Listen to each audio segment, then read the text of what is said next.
Olá, bom dia. Que a paz do nosso Deus poderoso, aquele que está vivo, esteja com todos vocês. Conforme eu havia dito na última live, hoje, dia de Páscoa, que todos tenham uma excelente Páscoa, eu quero trazer para vocês uma palavra sobre a Páscoa.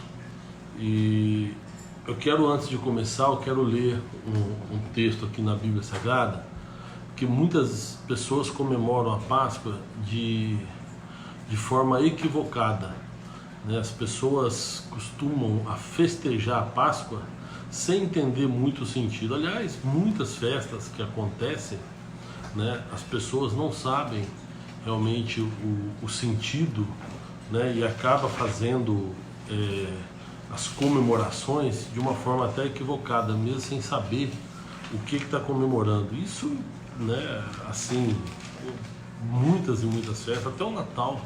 Tem muita gente que comemora o Natal sem saber exatamente aquilo que está comemorando, né? Então é importante a gente saber, importante a gente comemorar, mas é importante também a gente saber. E a Helena já está com a gente aí, escreveu Feliz Páscoa para todos, a Rê também está com a gente. Eu quero ler com vocês um texto que está no livro de Êxodo da Bíblia Sagrada, o segundo livro. Depois que eu ler esse texto, eu vou entrar no assunto específico com vocês. Olha só. E falou o Senhor a Moisés e a Arão na terra do Egito, dizendo: este mesmo mês vos será princípio dos meses, e este vos será o primeiro dos meses do ano. Falai a toda a congregação de Israel, dizendo: aos 10 deste mês, tome cada um para si um cordeiro, segundo as casas dos pais, um cordeiro para cada casa. Mas se a família for pequena, para um cordeiro, então tome um só com seu vizinho, perto de sua casa, conforme o número das almas, conforme o comer de cada um. Fareis a conta para o cordeiro. O cordeiro ou um cabrito será sem mácula, um macho de 1 ano, o qual tomareis das ovelhas ou das cabras, e os guardareis até o 14º dia deste mês. E todo o ajuntamento da congregação de Israel o sacrificará à tarde. Tomarão o sangue e pô-lo-ão em ambas as ombreiras e na verga da porta, nas casas em que o comerem. Naquela noite comerão a carne assada no fogo, com pães asmos, com ervas amargas, e a comerão. Não comereis dele nada cru, nem cozido em água, senão assado ao fogo, a cabeça com os pés e com a fissura, e nada dele deixareis até pela manhã. Mas o que dele ficar até pela manhã, queimareis no fogo. Assim, pois, o comereis, os vossos lombos cingidos, os vossos sapatos nos pés, e o vosso cajado na mão. E comereis apressadamente. Esta é a Páscoa do Senhor. Até aqui. Então você viu o seguinte: Deus está dando uma orientação aqui para Moisés, para que ele pegue a cada família, pegue um cordeiro, né? E esse cordeiro, ele tem que ser um cordeiro perfeito, sem mácula, né? E eles vão fazer ali um assado desse cordeiro, vão assar e vão comer esse cordeiro com pães asmos, ou seja, com pães sem fermento, né? E ali eles têm que comer. E ele fala: vocês vão comer já vestido, com a roupa no corpo, com o sapato nos pés, ou seja, tudo pronto para a partida, né? Depois ele fala assim, ó: e eu passarei pela terra do Egito. E uma coisa importantíssima, ele fala: o sangue desse cordeiro vocês vão colocar nos umbrais das portas, ou seja, nos portais, né? Na madeira que cerca a porta. Vocês vão passar o sangue desse cordeiro ali. E aí ele continua falando: e eu passarei pela terra do Egito esta noite, e ferirei todo o primogênito da terra do Egito, desde os homens até animais, e sobre todos os deuses do Egito farei juízo. Eu sou o Senhor. E aquele sangue vos será por sinal nas casas em que estiverdes. Vendo eu o sangue, passarei por cima de vós, e não haverá entre vós praga de mortandade, quando eu for ferir a terra do Egito. Então, vocês entenderam? Deus pede para Moisés então chamar as famílias, prepara o cordeiro, não podia ser um cordeiro com defeito, não podia ser qualquer cordeiro, tinha que ser um cordeiro perfeito, um cordeiro sem mácula. E esse cordeiro, eles iam comer a carne desse cordeiro com pães asmos, ou seja, com pães sem fermento, e o sangue desse cordeiro era passado na madeira que envolvia a porta. E aí Deus fala que ele passaria pela terra do Egito e mataria todo o primogênito do Egito. E aonde tivesse aquela marca do sangue, ali ele não entraria para matar o primogênito, mas ele mataria todo o primogênito do Egito, com exceção às casas que tivesse o sangue na porta. E ele fala aqui, né, aquele sangue vos será por sinal nas casas onde estiveres.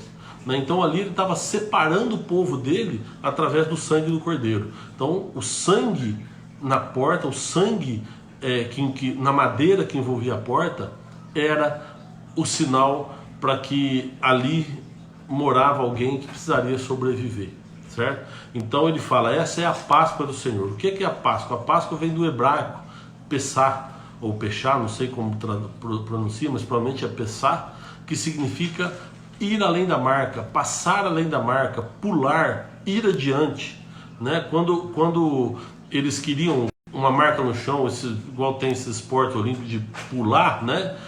Seria um Pessah. Eles faziam Pessah por quê? Porque teria que pular além da marca, ir adiante, né? Passar adiante. O significado da Páscoa é isso, é passar adiante, pular, ir além da marca. Mas eu queria então chegar nesse contexto com vocês aqui hoje. O contexto que eles estão aqui, eles estão sendo preparados para sair do Egito. O povo foi escravizado no Egito, todo mundo sabe a história. José foi vendido pelos irmãos, né? Abraão teve um filho chamado Jacó. Jacó teve então os 12 filhos, as 12 tribos de Israel, entre eles José. E os outros irmãos de José venderam José como escravo. E ele foi para o Egito. Chegou no Egito, ele ficou preso por um tempo e depois ele conseguiu interpretar um sonho do faraó. O faraó teve um sonho estranho e ele queria de todas as maneiras saber interpretar. Ele gravou, apareceu aqui gravando, apareceu aqui conexão fraca, gravando, e aí eu fui gravando. José, ele interpretou o sonho de faraó e se tornou então governador do Egito. Quando ele se tornou governador do Egito, o Egito tinha muita comida, porque o sonho inclusive envolvia isso, que era 7 vacas gordas, 7 vacas magras. O 7 vacas gordas representava 7 anos de fartura, e 7 vacas magras, 7 anos de pobreza e de fome. E aí então, como o José ele sabia disso, interpretou o sonho, o Egito guardou muita comida, muito cereal nos 7 anos de fartura. E os países em volta não fizeram isso porque não sabiam. E aí quando veio os 7 anos de fome, todos os países ao redor do Egito começaram a ter problema de alimentação, e o Egito era o único país onde tinha comida. E o povo de Israel, então, a família de José, vai comprar comida no Egito. E aí José está governando o Egito. Foi uma história longa, depois você pode ler a partir do versículo 37, a partir do capítulo 37 do livro de Gênesis, tem a história de José de Gênesis. Ali mostra o seguinte, que José, ele então se torna governador do Egito e começa a negociar para Faraó, a vender a comida que só o Egito tinha de sobra. E aí então a família dele vai, e ali ele se dá a conhecer a família, perdoa a família dele, e ele traz a família dele para viver no Egito. E eles vivem no Egito de uma forma tranquila, de uma forma boa, tem uma cidade especial para eles ali, exclusiva para eles, até que José morre, o Faraó nasce também os governadores ali do Egito, e chega um momento em que o faraó que está no poder fala, esse povo está crescendo demais, e se eles crescerem muito e se juntarem aos nossos inimigos, pode ser que eles queiram se rebelar, e aí nós estamos fritos na mão deles. Então começou a dar trabalho escravo para eles, falou, vamos fazer eles trabalharem sem parar, para ver se eles parem de crescer tanto. Mas quanto mais o povo trabalhava, mais crescia. E assim vai, até o nascimento de Moisés. Moisés, depois de jovem, acaba matando um egípcio, ele foge ali da terra do Egito. Deus vai buscá-lo, traz ele de volta para ele libertar o povo. Então Moisés, ele é trazido de volta para o Egito, que Deus orienta ele o que ele tem que fazer, e ali começa então uma batalha. Moisés tentando convencer Faraó de deixar o povo sair livre para adorar a Deus no deserto. Na verdade, o que ele queria é levar o povo dele para a terra de Canaã, que era a terra prometida, onde hoje é Israel. E aí começa a batalha, porque Faraó não deixa. E aí Deus então começa a mandar as pragas do Egito. São as 10 pragas, né? Que tem uma simbologia muito grande, tá? Tem uma simbologia muito forte, que depois eu vou falar com vocês. Então, primeiro, ó, no livro de Êxodo, aí a partir do capítulo 7, você vê essa história agora que eu vou falar. Primeiro, as águas que tornam em sangue, todas as águas do Egito se transformam em sangue. E aí os egípcios não têm água, ficam até que eles pedem para Moisés. Moisés então ora a Deus para Deus voltar ao normal, tudo aquilo lá. Deus faz a água voltar ao normal, mas Faraó engana Moisés, porque ele fala: se Deus tirar essa praga, eu deixo vocês irem. Aí Moisés ora, Deus tira a praga e Faraó não deixa o povo ir. É lógico que Deus já sabia de tudo isso. Aí Deus manda a segunda praga, que são rãs. Rãs sobem do rio Nilo e começa a invadir as casas ali no Egito. E novamente o Faraó se arrepende, pede para Moisés. Moisés ora a Deus. Deus elimina as rãs e Faraó engana Moisés e não libera o povo. E assim foi sucessivamente, com a praga dos piolhos, que o povo foi atacado por piolhos. Depois moscas, o povo também atacado por moscas. Depois a peste nos animais, os animais ficaram doentes e foram morrendo, muitos animais morreram. Depois as úlceras, o povo começou a ficar com feridas, começou a ficar com grandes úlceras, também teve problema terrível. Depois veio a saraivada, que a praga da saraiva, chuvas de pedra, chuva de granizo que caiu e destruiu todas as plantações, destruiu tudo no Egito. E depois veio a praga dos gafanhotos, aquilo que sobrou da saraivada, os gafanhotos vieram e comeram, o Egito ficou sem. E onde, por último, as pragas das trevas, onde deu uma escuridão total no Egito. Todo mundo ficou no escuro, né? Eu imagino que o povo hebreu ficava com muito medo também, porque aquela escuridão tomou conta de todo o Egito, né? E aí veio o anúncio da 10ª praga. A 10ª praga, que era o golpe final, que era a última coisa que Deus ia fazer, que seria o golpe de misericórdia para que Faraó libertasse o povo, que seria a morte de todo o primogênito do Egito. Todo o primogênito do Egito seria morto. A exceção seria a casa que tivesse o sangue do cordeiro. Aí entra então no contexto que nós vimos aqui no início, né? A casa que tivesse o sangue do cordeiro passado nos umbrais, passado na porta, né, na madeira que envolvia a porta, ali o primogênito não ia morrer. Mas aqui o povo de Deus preparou o cordeiro, e logo depois que ele prepara o cordeiro, eles comem com pão sem fermento, e depois de comerem com pão sem fermento, eles se vestem, e aí vem o Egito. E aonde ele vê o sangue na porta, ele não entra. Então você que ligou depois, que não ouviu ainda, o Pessah, que é Páscoa, né? A Páscoa significa passar adiante, significa pular além da marca, ir além da marca. Isso é o significado de Páscoa, né? Então, quando Deus vinha para matar o primogênito, a casa que tinha a marca do sangue do cordeiro ali, ele não entrava. O próprio Deus falou: eu passarei pela terra do Egito esta noite e ferirei todo o primogênito da terra do Egito, desde os homens até os animais, e sobre todos os deuses do Egito farei juízo, porque eu sou o Senhor. E aquele sangue vos será por sinal nas casas em que estiver, por cima. Então, o sangue era a Páscoa. E os judeus, Deus depois fala para eles: isso vocês vão celebrar como estatuto perpétuo. E a partir daí, Deus estabelece então que todo ano, né, o Nissan, que é o primeiro ano para eles lá, todo primeiro mês do ano, que era o mês de Nissan, eles deveriam comemorar a Páscoa. Então, os judeus hoje, toda primavera, próximo à Sexta-feira Santa, eles comemoram a Páscoa.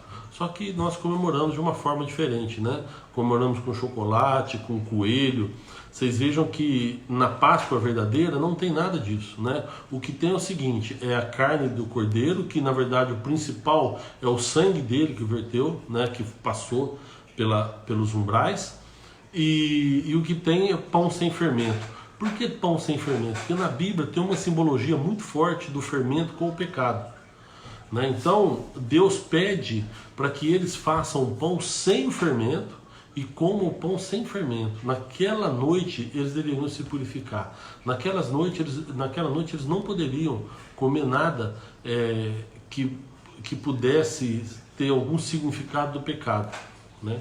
E então, desde então, a Páscoa é comemorada entre os judeus e é comemorada assim, eles sentam, fazem festa, comem pão sem fermento, né? E fazem festa, nada de chocolate, nada de coelho. A festa deles é uma ceia. Pode ver que Jesus comemorou a Páscoa com pão e vinho, né? O pão simbolizando o corpo dele e o vinho simbolizando o sangue dele também, que valeria para a nova aliança. Esta é a Páscoa que eles comemoravam, com pão sem fermento, um pouco de vinho, enfim, que comemoram até hoje, né? Mas agora eu queria entrar então nessas simbologias, né? Vocês veem o seguinte, que era o cordeiro perfeito, tinha que ser um cordeiro sem defeito, né? Por isso João, quando vê Jesus, está lá em João Batista, eu estou falando, no Evangelho de João, quando João Batista vê Jesus, ele fala, eis o Cordeiro de Deus que tira o pecado do mundo. Vocês percebem que, por que Deus mandou todas as pragas e ele não acabou com tudo de uma vez, né? Porque tinha uma simbologia forte, que o povo passaria por aquilo, porque ele ia libertar aquele que acreditasse nele. Eu imagino, não sei, a Bíblia não fala isso, mas pode ser que tenha alguns judeus ali, alguns hebreus, que não acreditaram em Moisés e que não tenham passado o sangue na porta. E se fizeram isso, ficaram lá e o primogênito morreu, né? Eu imagino que se tivesse alguém que não fosse do povo que passasse também o sangue na porta, não sei, pode ser, poxa, eu vou acreditar no Deus de Moisés. Mas o mais importante é que quem tinha o sangue do cordeiro marcado em sua casa, esse sobreviveu, né? Então todas as pragas, aí eu trago para os nossos dias de hoje.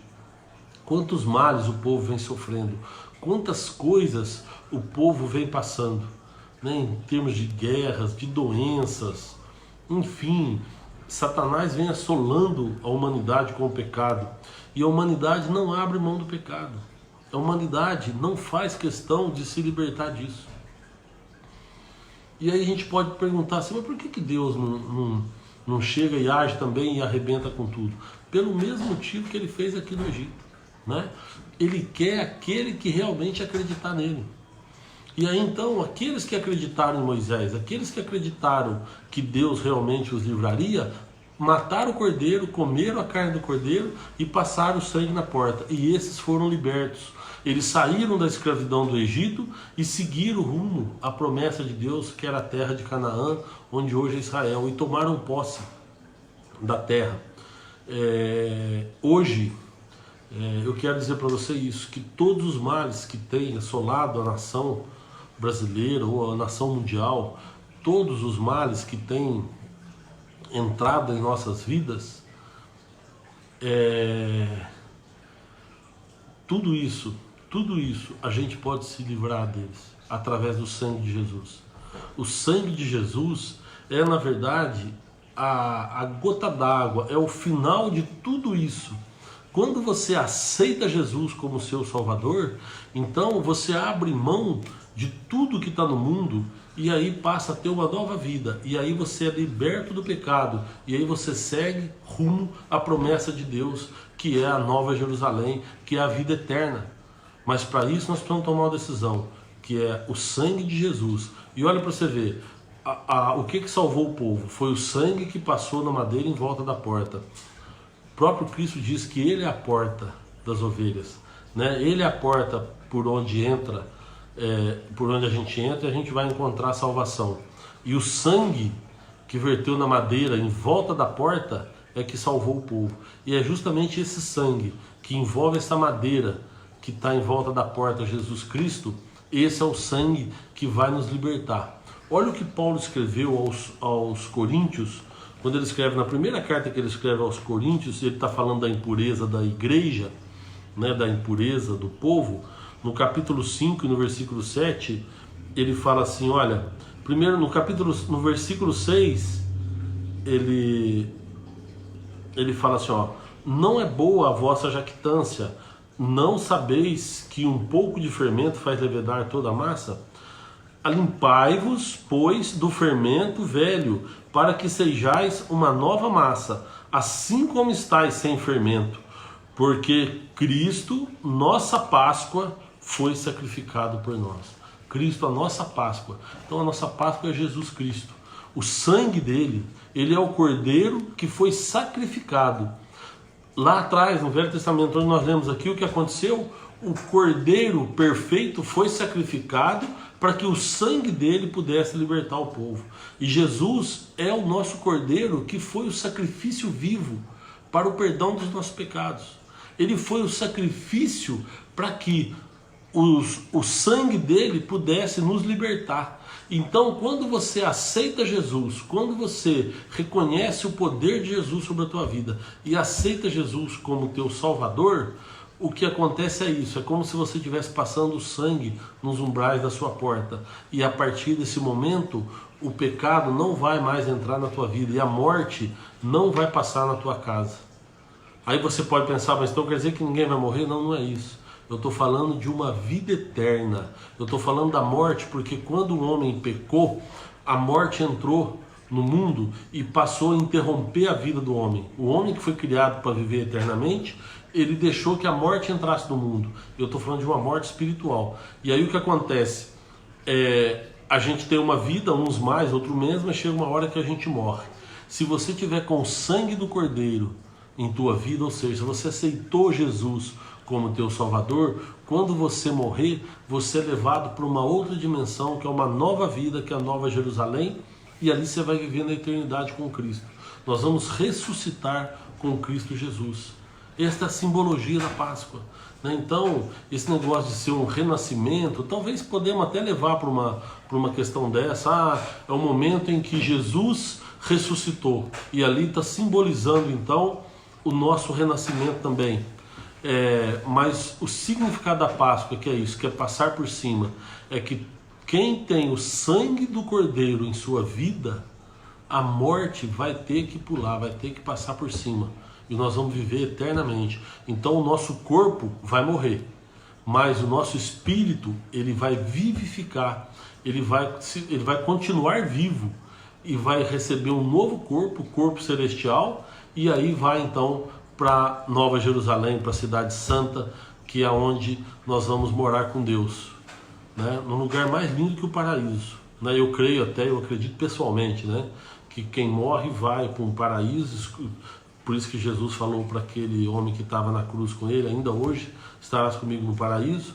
Eu creio que fica aguardando a ressurreição dos mortos, e quando vier a ressurreição, quando Jesus vier para restaurar a igreja e para arrebatar a igreja, então vai haver a ressurreição dos mortos. E aí nós vamos ser levados para esse lugar que é a Nova Jerusalém, que é onde seremos reinados por Deus, que Jesus está sentado à destra do Pai.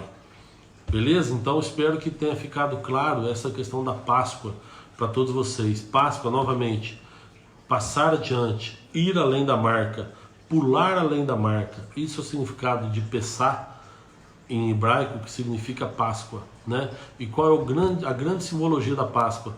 É que a Páscoa é o sangue do Cordeiro que foi passado para o perdão dos nossos pecados, é Jesus Cristo. E o sangue de Jesus é que nos dá a liberdade, é que nos tira da escravidão do pecado e que nos leva à vida eterna. Amém? Então espero que você tenha entendido bem o significado da Páscoa para nós cristãos. Tá? Jesus Cristo é o nosso Cordeiro, é o nosso sacrifício, e o sangue de Jesus Cristo é aquele que nos purifica e que nos dá a... Amém? Eu estou com um problema, eu acho, aqui na conexão, toda hora fica conexão fraca, mas agora parece que está disponível, né? Pessoal, obrigado, viu? Vocês estiveram comigo, eu vou orar e e a gente já encerra, tá bom? Que Deus abençoe a todos. Senhor, quero pedir as tuas bênçãos, Senhor, sobre as nossas vidas. O Senhor é um Deus poderoso, Deus que nos ama, e o Senhor tem, Senhor, nos honrado, o Senhor tem nos purificado, o Senhor tem nos protegido, Pai. Eu sou grato ao Senhor por nossas vidas. Que o sangue do Cordeiro, Pai, esteja sobre nós sempre, para que a gente possa ser salvos pela Tua graça e pela Tua misericórdia, Pai. Senhor, eu te agradeço. Agradeço por cada um que está aqui hoje, me assistindo através desse vídeo. Agradeço, Deus, pela nossa Páscoa, que é Cristo Jesus. Agradeço, Senhor, porque o sangue de Cristo que verteu na cruz é o suficiente para o perdão dos nossos pecados. E é em nome de Jesus que eu faço. Amém. Amém. Meus amados, então beleza? Olha só que interessante, né? Enquanto eu estava orando aqui, o povo, você pode ver que Jesus não escolheu lá no Egito quem era bom, quem era mal. Ah, esse aqui merece, esse aqui não merece. O que ele fez? Olha, eu vou passar e vou matar todo primogênito. Aquele que tiver com sangue na porta vai ser liberto. Eu vou passar por cima, né? Eu vou passar por cima, passar adiante. Então, não foi algo assim que, olha, aquela família merece, então eu vou colocar ela do lado de cá, e essa não merece, eu vou colocar do lado de lá. Deus não fez isso. Deus, ele ia trazer a morte para todos, desde isso, a exceção seria aqueles que acreditassem nele, que confiassem nele e passassem o sangue do Cordeiro. E hoje é assim também. Hoje nós não somos salvos por merecimento nosso. Deus não separa, olha, esse é bom, esse é ruim, esse eu vou salvar e esse eu não vou. Não. A morte vem para todos e ele salva aquele que crê no Cordeiro, na história do Cordeiro. Aquele que crê no sangue, aquele que sabe que o sangue do Cordeiro é suficiente para libertar a si mesmo e também a família. Então, olha para você que interessante, do mesmo modo que Deus não escolheu lá quem foi salvo foi quem acreditou na história do Cordeiro, quem acreditou em Deus e passou o sangue na porta. Hoje, quem será salvo? Aquele que acreditar na história do Cordeiro, aquele que acreditar nas palavras de Jesus Cristo. Então, aquele que crê em Cristo Jesus, que é o nosso Cordeiro Pascal, esse será salvo. Então, não é por merecimento, não é porque é bom ou porque é ruim que um vai para o céu ou não vai para o céu. É pela fé em Cristo Jesus, é pela graça de Deus. Deus derrama de graça para todo aquele que quiser ser salvo. Então, que fique essa mensagem no seu coração, tá? Se você quer ser salvo realmente, acredita em Cristo Jesus. Ele é o nosso Cordeiro. Eu vou repetir aqui. Eu citei duas passagens na Bíblia. Uma quando João Batista vê Jesus, está no Evangelho de João, no capítulo 1, no versículo 29. Ele fala assim, no dia seguinte, João viu a Jesus que vinha para ele e disse, eis o Cordeiro de Deus que tira o pecado do mundo. Depois, na primeira carta que Paulo escreveu aos Coríntios, ele fala, alimpai-vos, pois, do fermento velho, para que sejais uma nova massa, assim como estáis sem fermento, porque Cristo, a nossa Páscoa, foi sacrificado por nós. Então, que a nossa Páscoa não tenha sido em vão, que Jesus Cristo, que foi a nossa Páscoa, tenha sido entregue por nós para o perdão dos nossos pecados, e que a gente creia nisso e que a gente seja salvo. Amém? Deus abençoe a todos, tá? Deus abençoe a Helena, a Rê, a Sônia. Saudade de todos vocês, viu? Só mandar um beijão no Jorge aí para mim. A pastora Jarina escreveu Feliz Páscoa. A Gislene Cardoso está sempre com a gente. Gis, Deus abençoe também, viu? Obrigado pelo carinho de sempre. A Isabel escreveu Paz do Senhor, Feliz Páscoa. Escreveu Jesus é Páscoa. O Rogério Carbone de São Paulo, que Deus te abençoe, viu, Rogério? Desejou também Feliz Páscoa. O Gilberto Silva também escreveu Feliz Páscoa. Bill, Feliz Páscoa para você, para a Laena, para todos aí, tá? Não sei se o Fabiano está aí na sua casa. Se for, fica longe um do outro aí por causa do coronavírus. Que Deus abençoe vocês. A Rose Alves também, que está nos assistindo. Deus te abençoe, viu, Rose? O Antônio Pires e a Roseli. Que Deus abençoe todos vocês. Que vocês tenham uma ótima Páscoa, reconhecendo que a nossa Páscoa é Jesus Cristo, o Cordeiro Santo, que entregou-se para o perdão dos nossos pecados, e o sangue de Cristo dos nossos pecados. Tá bom? Então que o sangue de Jesus esteja sobre a tua vida, te libertando de todo pecado e te conduzindo à vida eterna. Até uma próxima. Hoje à noite eu vou fazer essa mensagem, a mesma mensagem, no Instagram. Tá? Então, se você tem Instagram e quiser acompanhar novamente, mas se não, se quiser dar uma dica para alguém aí, tá bom? Então hoje à noite eu vou estar no Instagram e a gente vai trazer aqui essa mensagem sobre a Páscoa. Deus abençoe vocês poderosamente e um bom domingo de Páscoa para todos. Até mais.